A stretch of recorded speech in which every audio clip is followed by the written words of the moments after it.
नमस्कार, स्वागत है आपका हमारा समाचार में और मैं हूं आपके साथ दिव्या शेखर। देखिए, आज मेरे साथ खास बातचीत करने के लिए जो है अखिल भारतीय ओबीसी बहुजन महासंघ के प्रदेश अध्यक्ष और प्रभारी है हेमंत यादव जी। बहुत स्वागत करेंगे उनका और विशेष चर्चा रहेगी नरेश मीणा पर। पहले तो स्वागत कर देती हूँ उनका। हेमंत जी, कैसे हैं आप?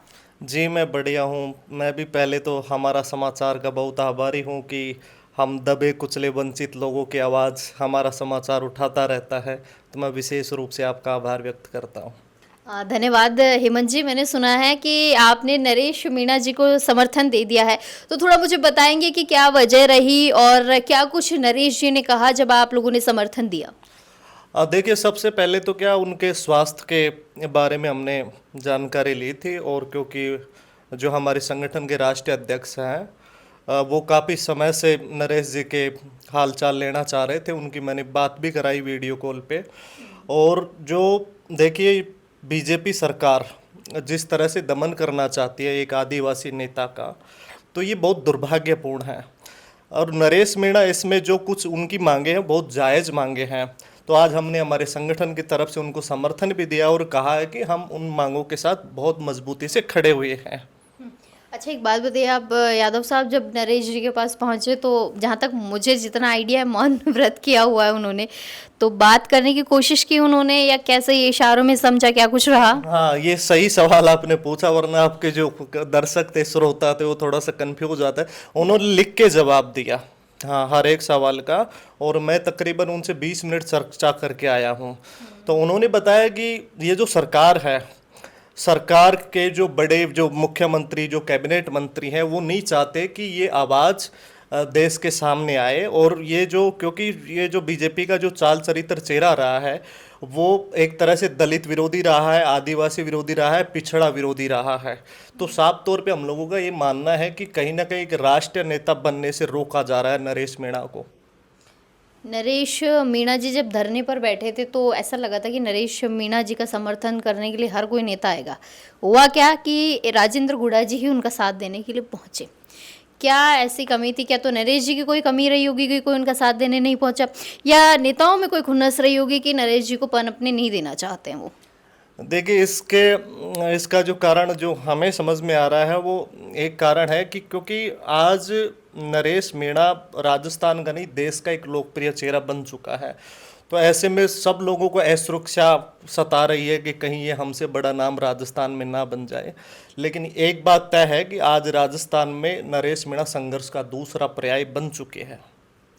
मैं 2 दिन से जो है नरेश जी की पोस्टें देख रही हूँ कि संजना जाटव जी मिलने पहुंची, प्रहलाद गुंजल जी मिलने पहुंचे हैं, राजेंद्र गुड़ा तो लगातार जा ही रहे हैं, हनुमान बेनीवाल जी, बड़ा नाम आते हैं अपने आप में राजस्थान का, हनुमान बेनीवाल जी मिलने पहुंचे हैं। क्या लगता है भजन लाल जी भी पहुंच जाएंगे उनसे मिलने, अगर भजन लाल जी को लगा कि भाई मिलना चाहिए?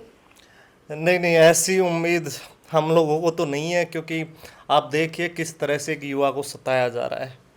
और ये जो इनकी मांगे हैं, क्या मांग लिया था नरेश मीणा ने?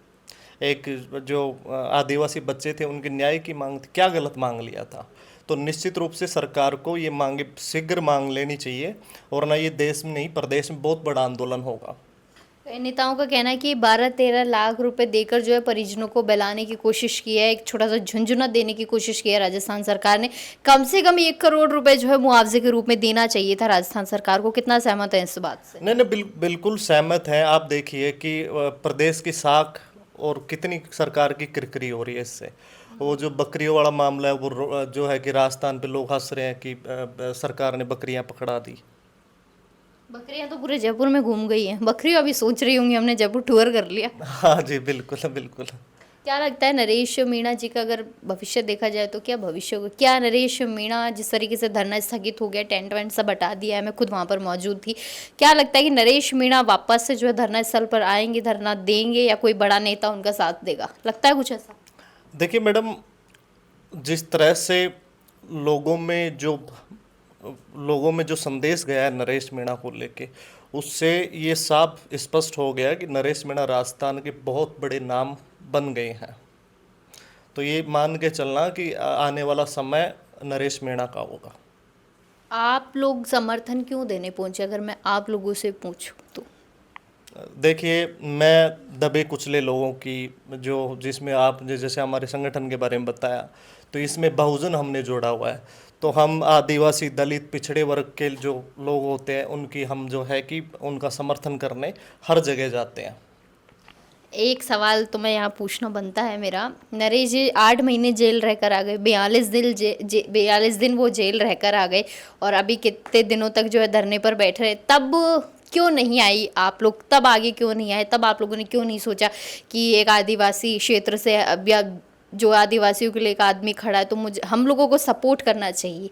इतना लेट क्यों जागे आप लोग? देखिए, पहले दिन से हमारे संगठन की नज़र नरेश मीणा पे थी। हम पूरी तरह पहले भी उनके साथ थे, आज भी उनके साथ है और आगे भी उनके साथ रहेंगे। नरेश जी ने कोई ऐसी बात कही हो आप लोगों से, समर्थन आप लोगों ने दिया, कोई अच्छी बात उन्होंने कही हो आप लोगों के लिए, वही बता दीजिए दर्शकों को। हाँ बिल्कुल, देखो उनकी एक बात जो है कि वो कहीं ना कहीं मेरे को भी, मेरे मनोबल को बहुत बढ़ा रही है। मैं सोच ही रहा था अभी रास्ते में जब आ रहा था, उन्होंने कहा कि आप जब आते हो ना तो मेरे में लड़ने का एक मादा पैदा होता है। तो वो बहुत आशान्वित हैं और बहुत उम्मीद से देख रहे हैं। वो बिल्कुल भी इतने कष्ट और तकलीफ़ों के बाद भी हतोत्साहित नहीं है, ये बहुत बड़ी बात है। चलिए बहुत शुक्रिया। मैं भी थोड़ी सी अपडेट दे देती हूँ आपको नरेश मीणा के बारे में। देखिए नरेश मीणा जो है एसएमएस हॉस्पिटल के आईसीयू में जो है भर्ती है। लगातार राजस्थान के बड़े नेताओं का अगर मैं जिक्र करूँ तो अभी कुछ देर पहले मैं देख रही थी, संजना जाटा हो या विधायकों की बात करें तो इंदिरा मीणा हो, या किसी की भी बात करें, राजस्थान में बड़े नेता जो हैं कहीं ना कहीं कांटेक्ट करने की कोशिश कर रहे हैं नरेश मीणा से, और जो है नरेश मीणा का समर्थन देते हुए भी नजर आ रहे हैं। थोड़ी देर पहले की बात करूँ तो प्रहलाद गुंजल जो है वो भी वहां पहुंचे हैं।